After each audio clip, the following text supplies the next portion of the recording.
Okay, so hi everyone. We'll look at another code question on databases which says customers who never order. అంటే ఏంటంటే ఇప్పుడు first మనకి ఒక table ఇచ్చారు, customers అనే table which has 2 columns ID and name, and ఇంకొక టేబుల్లో orders ఉంది and it has ID and customer ID. Okay, so కస్టమర్స్లో ID is the primary key and in orders ID is the primary key. కానీ రెండిటికి foreign key ఏంటి అంటే ఇందులో ID is the foreign key, అయితే ఇందులో మనకి customer ID. Okay, what I mean is customer id is basically the foreign key which refers to this id. Okay, అంటే ID same ఉంది కదా అని చెప్పేసి ఈ రెండు కాదు, but this ID and this customer ID is same. Okay, now question ఏంటంటే and the ID of the customer who ordered it. So question ఏంటంటే you have to find all the customers who never order anything, okay, and return result in any order. So ఇక్కడ first మనకి ఒక customers table ఇచ్చారు with 1 2 3 4 IDs and Joe, Henry, Sam and Max. ఇంకొక orders table ఇచ్చారు which has 1 and 2 IDs and customer IDs ఒకటి 3 and 1. దాని అర్థం ఏంటంటే ఈ 3 and 1 is this 3 and 1. Okay, so Joe and Sam వాళ్ళు ఆర్డర్స్ టేబుల్లో ఉన్నారు అంటే ఈ customers they have ordered something అని అర్థం. ఓకే, అంటే Joe and Sam something they have ordered. Okay, so మనం కనుక్కోవాల్సింది ఏంటంటే హూ నెవర్ ఆర్డర్డ్ ఎనీథింగ్, అసలు ఎవరు ఏది ఆర్డర్ చేయలేదు అని అంటే మిగిలింది ఎవరు ఇక్కడ. So henry and max have never ordered anything. కాబట్టి మనకు అవుట్పుట్లో ఏం రావాలి అంటే హెన్రీ అండ్ మ్యాక్స్ నేమ్స్ వరకు మాత్రమే రావాలి. ఐడీస్ వద్దు, కస్టమర్ ఐడీస్ వద్దు, ఓన్లీ నేమ్ రావాలి as Henry and Max. Okay, so దాని అర్థం Joe and Sam have ordered something. Looking at this 3 and 1 అంటే 1 and 3 అనుకుందాం for suppose. 1 and 3 customer ID and this ID is same కాబట్టి Joe and Sam have ordered something and Henry and Max ఏమీ order చేయలేదు. So మనం output result కూడా only and Henry and max మాత్రమే చూపించాలి.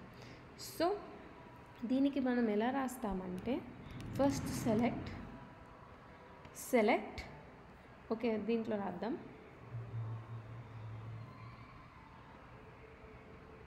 ఎడిటర్స్లో రాద్దాం. Okay, select this name we have to show in the result. ఈ name వరకు మాత్రమే మనం రిజల్ట్లో రావాలి కాబట్టి సెలెక్ట్ నేమ్. ఓకే, కానీ ఇక్కడ మనకి అవుట్పుట్లో ఈ నేమ్ని నేమ్ లాగా చూపించలేదు, instead they have shown it as customers. Okay, so మనము నేమ్ లాగా అవుట్పుట్లో రాకూడదు, దానికి ఇంకొక నేమ్ లాగా మనం రాయాలి అంటే అలియాస్ అంటాం, లైక్ యాజ్ అని. ఓకే, సో మనకు ఆ నేమ్ మనకి ఎలా కనిపించాలి అంటే యాజ్ కస్టమర్స్. ఓకే, మనం ఇక్కడ ఎప్పుడైనా సరే దేనికైనా సరే నేమ్ బదులు నాకు ఐడిలా కనిపించాలి అంటే నేమ్ యాజ్ ఐడి. ఇక్కడ మనకి కస్టమర్స్లా అవుట్పుట్లో రావాలి. So name as customers. Okay, from ఎక్కడి నుంచి మనకు కనిపించాలి అంటే this customers table. Okay, so from customers table. And ఇక్కడ ఇంకొక మెయిన్ థింగ్ ఏంటి అంటే we have a foreign key. Okay, మన ఫారెన్ కీ ఏంటి customer ID and ID. Okay, so మనం వీటి రెండింటిని జాయిన్ చేయాలి. ఓన్లీ మనం జాయిన్ చేసి యూజింగ్ ఫారెన్ కీ చేస్తేనే మనకి రెండు టేబుల్స్లోంచి మనకి ఏదైతే లేదు అనేది మనం తెలుసుకోవచ్చు. సో మనం మెయిన్గా మనకి ఇక్కడ లెఫ్ట్ టేబుల్లో ఉన్న నేమ్ వరకు మాత్రమే రావాలి కాబట్టి we have to use only left join.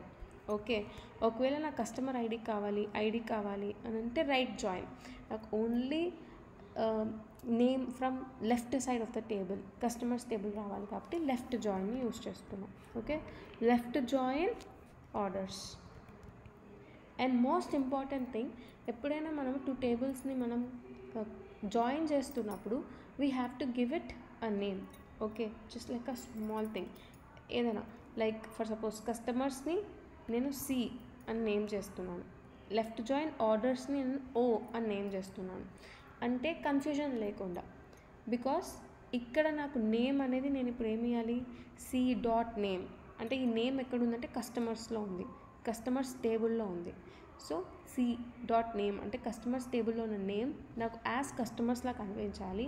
From customers c table left join orders o on, మనకి ఇచ్చిన కండిషన్ ఏంటి, సి డాట్ ఐడి కస్టమర్స్ టేబుల్లో ఉన్న ID is equals to o dot customer ID. అంటే ఇవి రెండు ఫారెన్కి అన్నమాట. సో ఇక్కడ వరకు ఐ థింక్ ఇట్స్ క్లియర్. నాకైతే కస్టమర్స్ అనేది రిట్రీవ్ అయింది, but name okay. But what I need to know is find all customers who never order anything. ఎప్పుడు ఏది ఆర్డర్ చేయని వాళ్ళు ఎవరు ఉంటారు అంటే ఇక్కడ 1 and 3 ఆర్డర్ చేశారు, బట్ 2 and 4 ఆర్డర్ ఏమీ చేయలేదు, రైట్. ఈ 2 and 4 ఎక్కడైతే నల్ ఉందో అది మాత్రమే నాకు అవుట్పుట్లో రావాలి అని చెప్తున్నాను. సో నేను దానికి ఎలా పెడతాను అంటే వేర్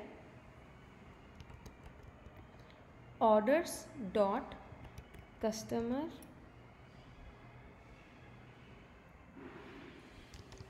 ఐడి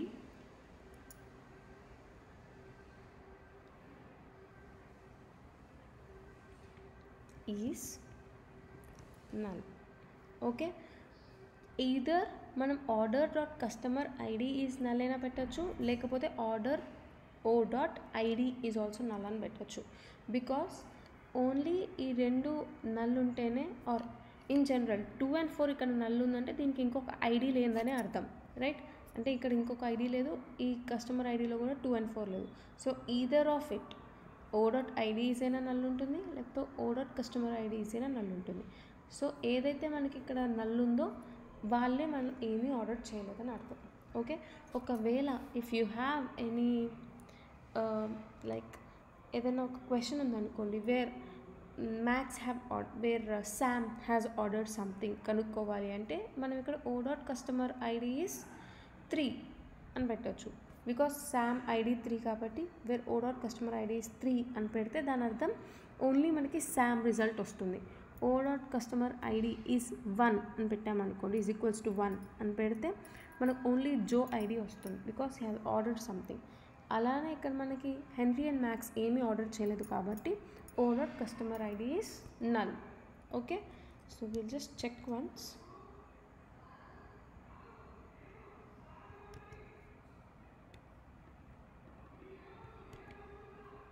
And run.